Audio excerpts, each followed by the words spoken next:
Terminó la fiscalía nefasta de Barbosa. Lo que pensábamos todos que iba a ser una fiesta, terminó en lo que ya sabemos. Una fiscalía que tal vez es la más nefasta de la historia, y digo tal vez porque es que las cosas que hemos visto en esta fiscalía las hemos visto también en fiscalías anteriores. O sea que la cosa no es de ahora, la cosa viene de atrás. Pero nos centramos en esta fiscalía, en esta nefasta fiscalía que deja a Barbosa con un 94% de impunidad, dándoselas de que era el fiscal más preparado, el mejor fiscal de Latinoamérica, y en fin, pues el fiscalote terminó siendo un chorro de babas total, un personaje que deja sumida a ese organismo en un lodo de corrupción, convertida en una banda criminal que protege a narcos y así. Como lo hemos dicho, esa fiscalía tiene que acabarse. Y aún así, este tipo es el que pretende ser candidato presidencial. Ojo, Colombia, imaginémonos Colombia en manos de este personaje, o de cualquiera de esos, pero suena que dizque como candidato presidencial. ¿Abrimos los ojos o los abrimos? Bueno, eso es una cosa. Y hoy, martes 13, sí, martes 13, el martes 13 que mucha gente le tiene miedo, ¿no? Un día de mala suerte. Martes 13 comienza la fiscalía encargada de Marta Mancera. Sin duda, un día triste para la historia de Colombia, triste para todos nosotros. Esperábamos que a partir de hoy empezara un nuevo rumbo en la historia de justicia y verdad para nuestro país. Un día que definitivamente pasará a la historia como un día nefasto, pero también lo hemos dicho, todo esto servirá como pruebas para algún día, y sí, toca decir algún día, llevar a juicio a esta gente, llevar ante los tribunales a esta gente. Pero debido a todo esto, con el tema de la elección del fiscal, de la nueva fiscal y todo esto, pues hemos abandonado un poco el espacio que tenemos siempre para Hernán Riaño y su columna. Una columna que ha tenido una buena acogida. A ustedes les gustan las columnas de Hernán, a mí también en lo personal me gustan mucho.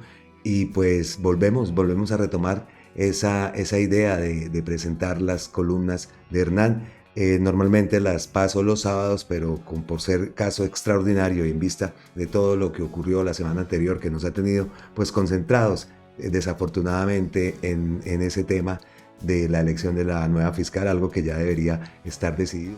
Y hoy estar de fiesta con la llegada de una mujer decente al frente de ese organismo llamado Fiscalía. Bueno, sin más, pues vamos a la lectura de la columna de nuestro amigo periodista Hernán Riaño, que esta vez lleva por título Al alcalde, ¿quién lo ronda? Un dicho bastante popular en muchas regiones de nuestro país. Pues vamos a leer la columna de Hernán, que viene también perfecta para todo esto que empieza a partir del día de hoy. Al alcalde, ¿quién lo ronda? Escrita por Hernán Riaño para el medio Son Noticias. La Constitución Política de Colombia sentencia como principios fundamentales en sus artículos iniciales que dicen lo siguiente. Artículo 2. Son fines esenciales del Estado servir a la comunidad, promover la prosperidad general y garantizar la efectividad de los principios, derechos y deberes consagrados en la Constitución, facilitar la participación de todos en las decisiones que los afectan y en la vida económica, política, administrativa y cultural de la nación. Defender la independencia nacional, mantener la integridad territorial y asegurar la convivencia pacífica y la vigencia de un orden justo.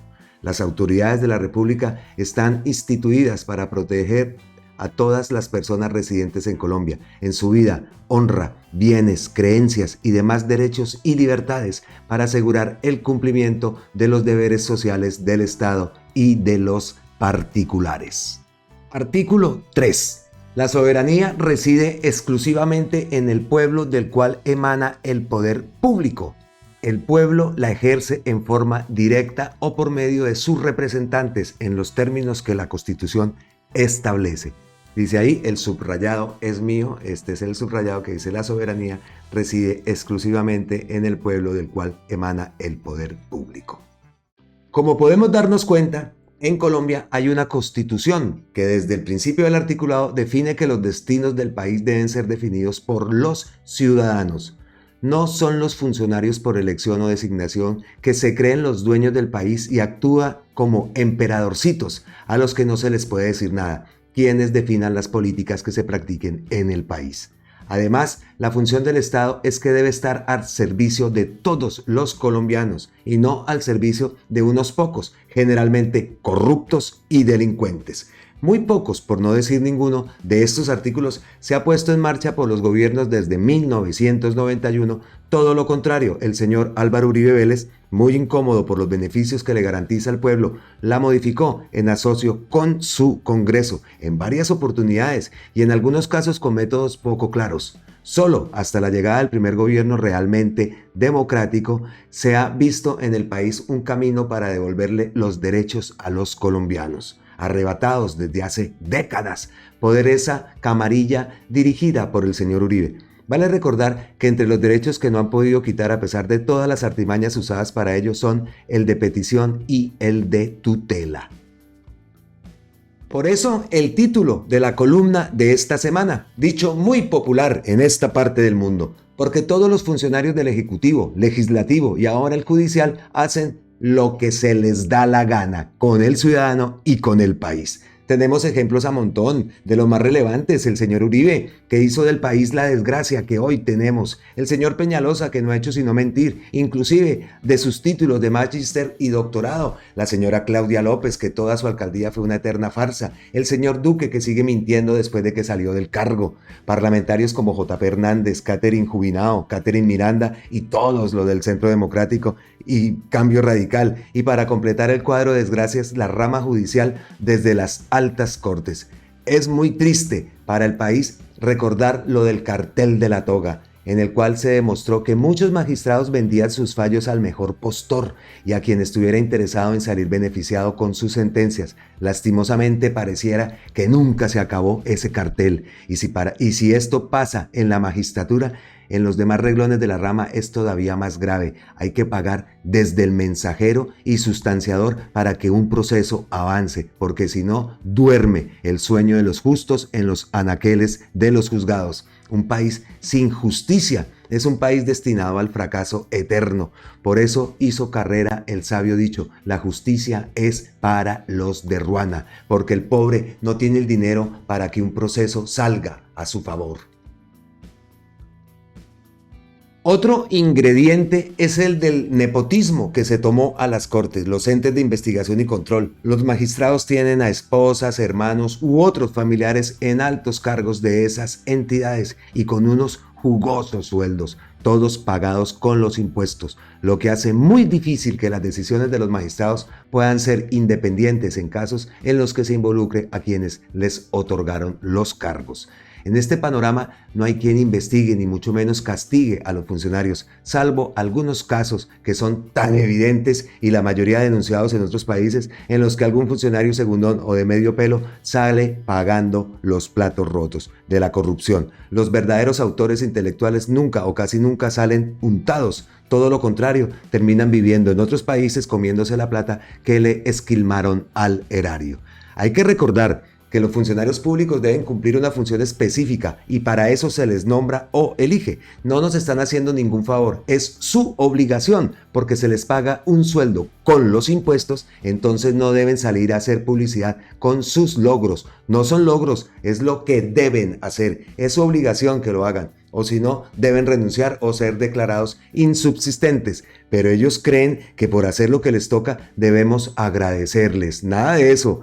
Los que desempeñan lo hacen con dineros públicos, no lo ponen de su bolsillo, ni un centavo, todo lo contrario, hay que pagarle los almuerzos, la gasolina de nuestras camionetas blindadas, los celulares y hasta que las personas empleadas del Estado vayan a sus casas a hacerle el aseo o cuidarles a sus mascotas.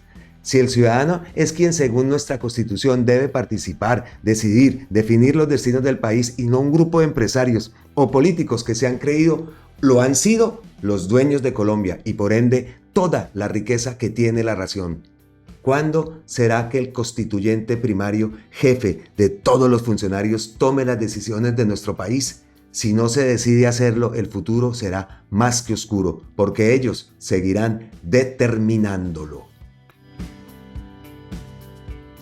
Bastante acertada la columna. Opino lo que él dice. Aprendemos cada vez que también Hernán nos enseña una de sus columnas, nos comparte una de sus columnas, pues siempre también aprendemos cosas. A mí, la verdad, yo casi siempre estoy de acuerdo con él. Aprendo mucho trabajando con él. Me gusta, la verdad, porque es una persona íntegra, con valores y con un amor a Colombia también, a ese derecho de justicia social que todos los colombianos debemos tener. Y ahí está, desde su punto de vista, desde su trabajo, desde sus acciones, desde sus columnas, desde su trabajo como periodista también, colocando un grano de arena para lograr esa Colombia diferente que tanto queremos. Así que pues esa era la columna. Nos ponemos un poco ya al día con el espacio de Hernán, que como lo digo es espacio que manejamos los sábados a primera hora, pues traemos la columna de Hernán. Pero hoy, por casos de fuerza mayor y por todo lo que ocurrió en la semana anterior y la semana anterior,